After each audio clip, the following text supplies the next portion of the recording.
Insta పెళ్లి చూపులు అప్పటి నుంచే సెలబ్రేషన్ స్టార్ట్. ట్రెండింగ్ లో పెళ్లి చూపుల వీడియోలు. పూర్తి వివరాలకు చదవండి రేపటి సాక్షి హైదరాబాద్ ఎడిషన్. విశాఖ నగరంలో పోలీసులు హోటల్స్, లాడ్జ్లు, హాస్టళ్లలో తనిఖీలు చేశారు. జీఎస్టీ, ట్రేడ్ లైసెన్సులు పాటించని హోటళ్లు, లాడ్జ్లను గుర్తించారు. విశాఖ 80 బృందాలతో 270 మంది పోలీసులతో 81 హాస్టళ్లు, లాడ్జీలు, 5 హాస్టళ్లలో పోలీసులు తనిఖీలు చేశారు. 47 హోటల్స్, లాడ్జీలలో అగ్నిమాపక ఎన్ఓసీలు లేనట్లు గుర్తించారు. 22 హోటల్స్, లాడ్జీలతో జీఎస్టీ పత్రాలు లేవని, 11 హోటళ్లలో, లాడ్జీలలో ట్రేడ్ లైసెన్సులు లేనట్లు పోలీసులు గుర్తించారు. హోటల్స్, లాడ్జీలలో నిబంధనలు పాటించకపోతే కేసులు నమోదు చేసి చట్టపరమైన చర్యలు తీసుకుంటామని విశాఖ నగర సిపి హెచ్చరించారు. ఇదే అంశానికి సంబంధించి డీటెయిల్స్ మా ప్రతినిధి నరేష్ అందిస్తారు. నరేష్, పలు పత్రాలు లేనట్లు పోలీసులు గుర్తించినట్టుగా తెలుస్తోంది. అంటే వారిపై ఎటువంటి చర్యలు తీసుకునే అవకాశం ఉంది?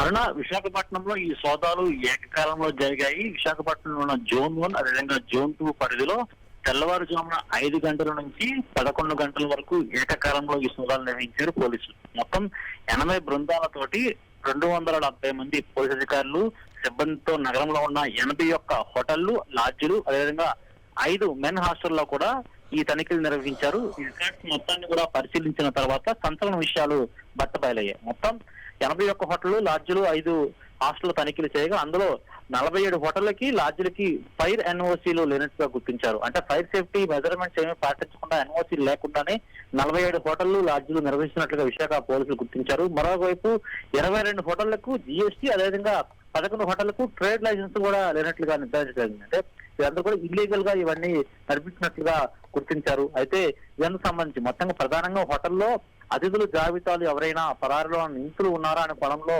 విచారించడానికి విశాఖ పోలీసులు ఈ దర్యాప్తు చేశారు, ఈ సోదాలు నిర్వహించారు. వీసా గడువు ముగిసినా సరే విదేశీయులు చాలా మంది ఇక్కడ విశాఖపట్నంలో అనేక హోటల్స్ లో స్టే చేస్తున్నారన్న నేపథ్యంలో ఈ సోదాలు జరిపారు. ఈ సోదాలు దాకా ఇందులో మరీ ముఖ్యంగా హోటళ్లు, అదేవిధంగా లాడ్జీలకు సంబంధించిన అనేక విషయాలు బయటపడ్డాయి. ఫైర్ ఎన్ఓసీలు, అదేవిధంగా మినిమం కామన్ గా పాటించాల్సిన జిఎస్టీలు, ట్రేడ్ లైసెన్స్ కూడా లేకుండా పూర్తిగా కూడా చాలా వరకు ఈ హోటల్స్, అదేవిధంగా లాడ్జీలు కూడా నిర్వహిస్తున్నట్లు గుర్తించారు. మొత్తం 47 హోటళ్లు, లాడ్జీలు, అగ్నిమాపక ఎన్ఓసీలు, అదేవిధంగా 22 హోటల్ సంబంధించిన జిఎస్టీ సర్టిఫికేట్లు కూడా లేవనట్టుగా గుర్తించారు.